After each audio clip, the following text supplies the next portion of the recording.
Hello friends, welcome to my YouTube channel. दोस्तों, कैसे हैं आप सभी? दोस्तों, आशा करते हैं आप सभी अच्छे होंगे। आज के प्रश्न जो होंगे दोस्तों बहुत ज़्यादा इम्पोर्टेंट होंगे, जो NTPC, RRB, railway group D तथा एसएससी जीडी तथा एसएसटी, एमटीएस और आरआरबी अल्प टेक्निकल में पूछा है। तो चलिए दोस्तों, आज के प्रश्न को स्टार्ट करते हैं। प्रश्न को स्टार्ट करने से पहले दोस्तों आपसे एक छोटा सा रिक्वेस्ट है कि अगर आप चैनल पर नए होंगे तो चैनल को सब्सक्राइब कर लीजिएगा। लेटेस्ट वीडियो देखने के लिए दोस्तों ऑल पर क्लिक कर लीजिएगा। आज का जो पहला प्रश्न है बहुत ज़्यादा इंपॉर्टेंट है, ध्यान से समझने का प्रयास करिएगा। पहला प्रश्न बोल रहा है दोस्तों, कैप्सूल का आवरण बना होता है। जैसे आप लोग देखे होंगे दोस्तों, दवा खाते हैं तो कैप्सूल दवाई खाते होंगे, ठीक है। तो बोल रहा है दोस्तों उसका आवरण किससे बना होता है। आवरण मतलब ऊपर का जो पीला भाग या लेयर होता है वो किससे बना होता है, ठीक है। तो आपका आंसर हो जाएगा दोस्तों, यहाँ पर ऑप्शन दिया प्रोटीन, स्टार्च, है ना, सेलुलोज और अंडे के छिलके। तो यहाँ पर आपका आंसर हो जाएगा दोस्तों B is the right answer, starch का बना होता है। इसीलिए दोस्तों वह पानी के संपर्क में आने के बाद वह तुरंत क्या होता है, फूल जाता है यानी गल जाता है, ठीक है। अगला प्रश्न को ध्यान से देखिएगा। प्रश्न दोस्तों प्रश्न नंबर 2 बहुत ज्यादा इंपॉर्टेंट है, ध्यान समझने का प्रयास करिएगा। भोजन का एक प्रमुख अंग है। भोजन का एक प्रमुख अंग है दोस्तों, भोजन का प्रमुख अंग क्या है, ठीक है। स्टार्च है, ग्लूकोज है, कार्बोहाइड्रेट है, सेलुलोज। तो आपका आंसर हो जाएगा दोस्तों कार्बोहाइड्रेट, क्योंकि दोस्तों कार्बोहाइड्रेट जो होता है हमारे भोजन का एक प्रमुख अंग माना जाता है। क्योंकि कार्बोहाइड्रेट जो होता है दोस्तों CnH2n और ON होता है, ये कार्बोहाइड्रेट का जनरल सूत्र है, ठीक है। अगर कार्बोहाइड्रेट में जैसे ग्लूकोज का आप निकालना चाहते हैं सूत्र, तो दोस्तों क्या करिएगा, यहाँ पर C का मान आप बदलते जाइएगा। जैसे C का मान आप 6 पर रख दीजिएगा तो 6 हो जाएगा, और 6 में 2 का गुणा कर दीजिएगा तो 12 हो जाएगा, फिर 6 हो जाएगा। यानी अगर आप यहाँ पर ग्लूकोज लिखना चाहते हैं तो C6 हो जाएगा, और 6 में 2 का गुणा कर दीजिएगा तो 12 हो जाएगा, और O6 हो जाएगा। यह एक तरह का क्या है दोस्तों, कार्बोहाइड्रेट है। ग्लूकोज एक तरह का क्या है, कार्बोहाइड्रेट है।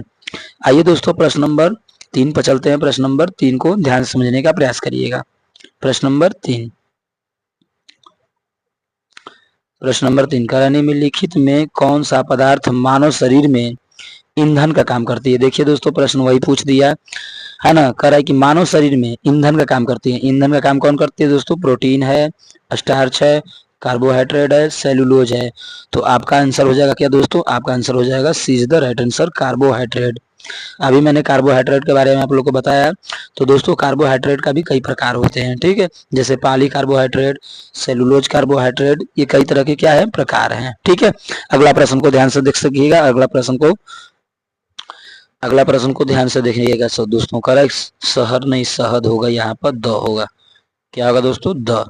शहद में मुख्यतः होते हैं, क्या होते हैं दोस्तों, शहद में क्या होते हैं, वसा होती है कि विटामिन होती है कि प्रोटीन होती है कि कार्बोहाइड्रेट। दोस्तों शहद में क्या होती है, ध्यान समझिएगा और बताने का प्रयास करिएगा, शहद में क्या होती है।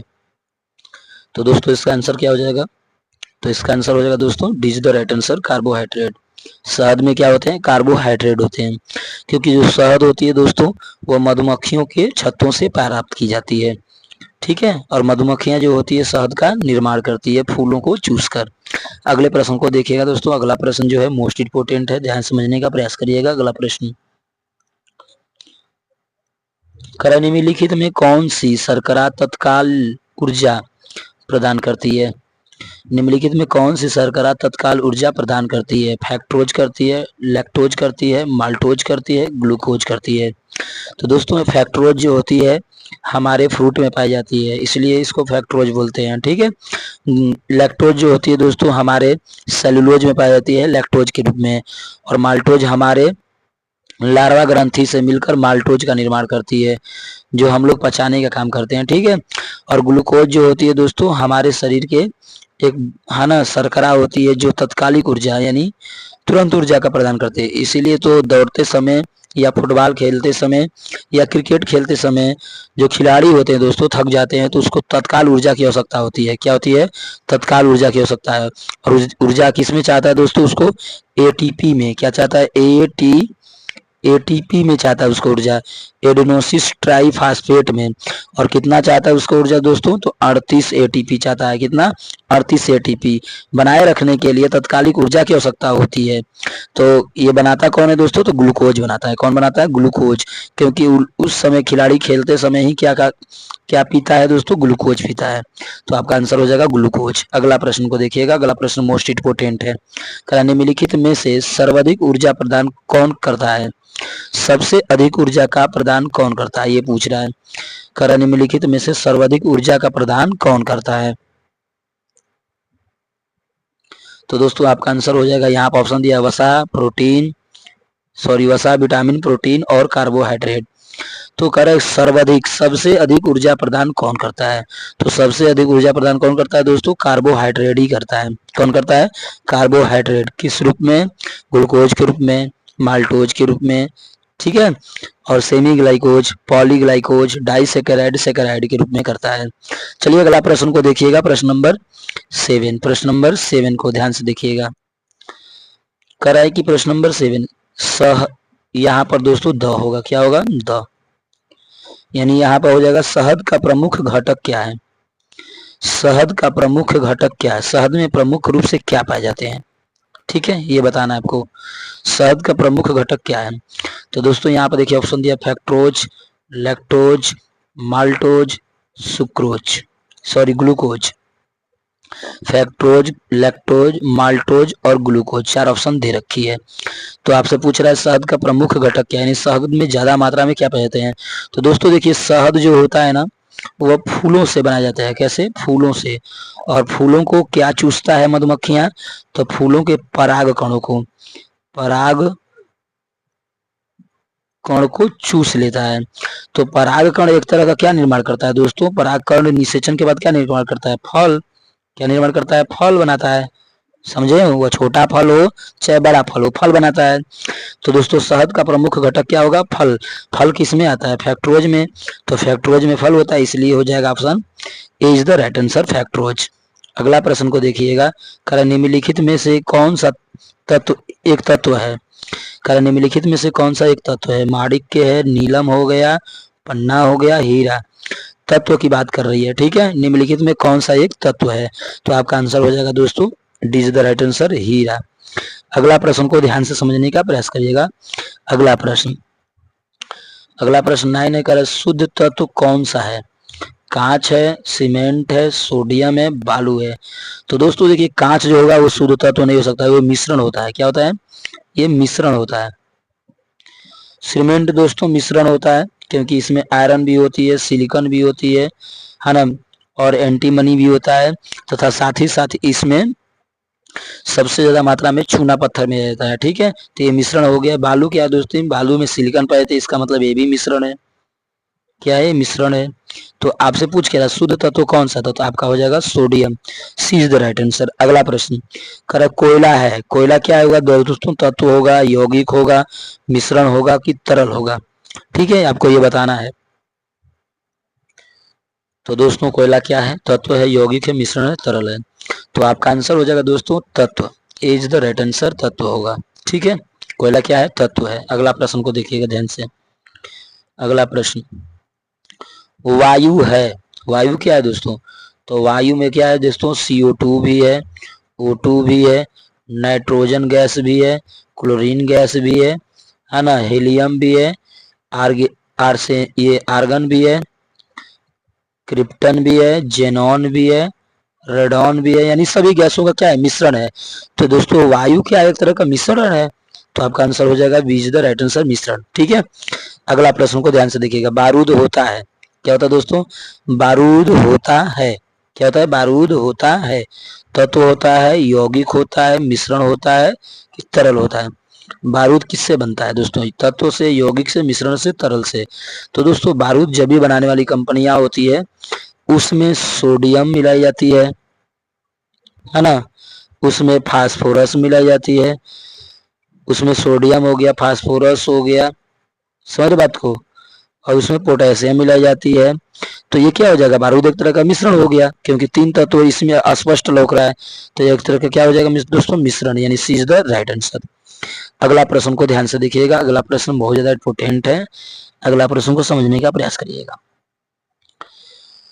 अस्थायी चुंबकन किस स्थिति में, अस्थायी चुंबकन किस स्थिति में किया जा सकता है, अस्थायी चुंबकन किस स्थिति में किया जा सकता है,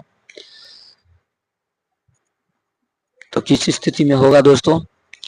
देखिए यहाँ पर ऑप्शन दिया है, ढलवा लोहा, पिटवा लोहा, कच्चा लोहा और इस्पात। अस्थायी चुंबकन अगर बनाना होता है दोस्तों तो किस पर बनाया जा सकता है, ढलवा पर, पिटवा पर, कच्चा लोहा पर, किस इस्पात पर। तो आपका आंसर हो जाएगा दोस्तों D is the right answer, इस्पात पर, क्योंकि यहाँ पर बोल रहा है कि अस्थायी चुंबकन, अस्थायी चुंबकन बात करें तो इस्पात हो जाएगा। ठीक है, अगला प्रश्न को ध्यान से देखिएगा। अस्थायी चुंबक बनाए जाते हैं, अस्थायी, ठीक है, तो अस्थायी इस्पात के, नरम लोहे के, तांबे के कि चांदी के, जल्दी से बताने का प्रयास कीजिएगा दोस्तों। तो दोस्तों आपका आंसर हो जाएगा नरम लोहे के, तो आपका आंसर हो जाएगा B is the right answer, नरम लोहे। अगला प्रश्न को ध्यान से देखिएगा दोस्तों, अगला प्रश्न, अगला प्रश्न 15 है, करे किसी भी चुंबक के आकर्षण शक्ति सबसे अधिक कहाँ होती है, किसी भी चुंबक में। तो देखिए दोस्तों, एक चुंबक में ये वाला जो भाग होता है इसे अक्ष कहते हैं हम लोग, यानी मूल बिंदु कहते हैं। चुंबक का यह अक्ष होता है, ये नॉर्थ पोल हो गया, तो ये साउथ पोल हो गया, तो इन्हें हम लोग क्या बोलते हैं, ध्रुव बोलते हैं, या किनारा भी बोल सकते हैं। तो कह रहा है किसी चुंबक की आकर्षण शक्ति सबसे अधिक कहाँ होती है। तो दोस्तों देखिए, चुंबक जब भी होता है तो वह अपने पोल से बल लगाता है, ध्रुव से बल लगाता है। कहाँ से बल लगाता है, ध्रुव से, जैसे साउथ पोल हो गया, और इधर कौन सा पोल हो गया दोस्तों, नॉर्थ पोल हो गया, तो ये अपना ध्रुव से बल लगाता है। तो यहाँ पर देखिए पहला ऑप्शन में क्या दिया, दोनों किनारों पर, मध्य पर, चुंबकीय अक्ष पर, सभी जगह समान होती है। तो दोस्तों सभी जगह समान नहीं होगी, बिल्कुल ये तो गलत हो गया, मध्य में नहीं लगती है। ठीक है, चुंबकीय अक्ष में, चुंबकीय अक्ष पर लगती है, लेकिन सबसे अधिक बोला है, अक्ष पर बल लगती है लेकिन सबसे अधिक नहीं लगती, तो ये भी गलत हो जाएगा। तो दोनों किनारों पर हो जाएगा, दोनों किनारों पर या दोनों ध्रुव पर। तो आपका आंसर हो जाएगा दोस्तों इज द राइट आंसर। अगला प्रश्न को ध्यान से देखिएगा, चुंबकीय क्षेत्र का मात्रक क्या होता है। तो चुंबकीय क्षेत्र जब भी होता है दोस्तों, चुंबकीय क्षेत्र जब भी बनता है ना, एक नॉर्थ पोल, एक साउथ पोल, ये साउथ पोल, ये नॉर्थ पोल, तो चुंबकीय बल रेखाएं जब निकल कर एक जगह से दूसरी जगह जाती है तभी क्या बनता है दोस्तों, चुंबकीय क्षेत्र बनती है। तो चुंबकीय क्षेत्र का मात्रक पूछ रहा है, तो मात्रक क्या हो गया, ये तो गॉस बना रहा है ना, गॉसेस थ्योरी, तो ये हो जाएगा आपका answer is the right answer, Gauss होगा। ठीक है, ध्यान से समझने का प्रयास करिए। अगला प्रश्न को देखिएगा, अगला प्रश्न आपका इंपोर्टेंट है।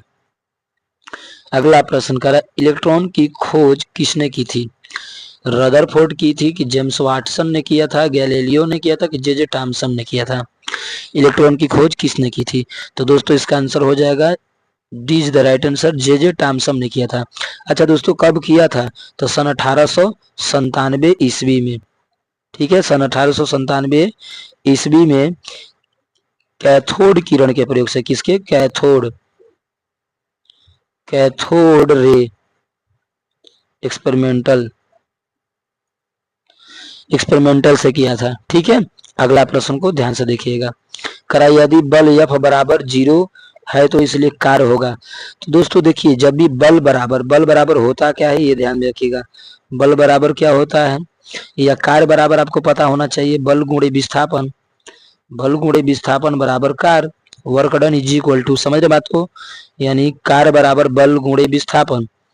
मान लीजिए विस्थापन जो है, मान लीजिए विस्थापन यहाँ से यहाँ तक हुआ होगा, मान लो एक पिंड है, इस पिंड को कोई लड़का F बल बराबर 0 से फोर्स लगाया और यहाँ से यह यहाँ तक, मान लीजिए यस तक ये दूरी तय किया, समझ रहे बात को, यस तक क्या किया, दूरी तय किया। तो आपसे पूछ क्या रहा है, आपसे पूछ रहा है कार्य, तो F बल बराबर जब 0 हो गया तो यस में 0 का गुणा कर दीजिएगा तो क्या हो जाएगा, कार्य 0 हो जाएगा, कार्य क्या हो जाएगा, 0 हो जाएगा। तो आपका आंसर हो जाएगा एज द राइट आंसर, कार्य 0।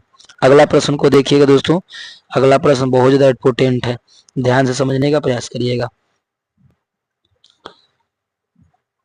न्यूट्रॉन की खोज किसने की थी, हाँ ना, रदरफोर्ड ने किया था, ये न्यूटन ने किया था, चैडविक ने किया था, जे टॉमसन ने किया था।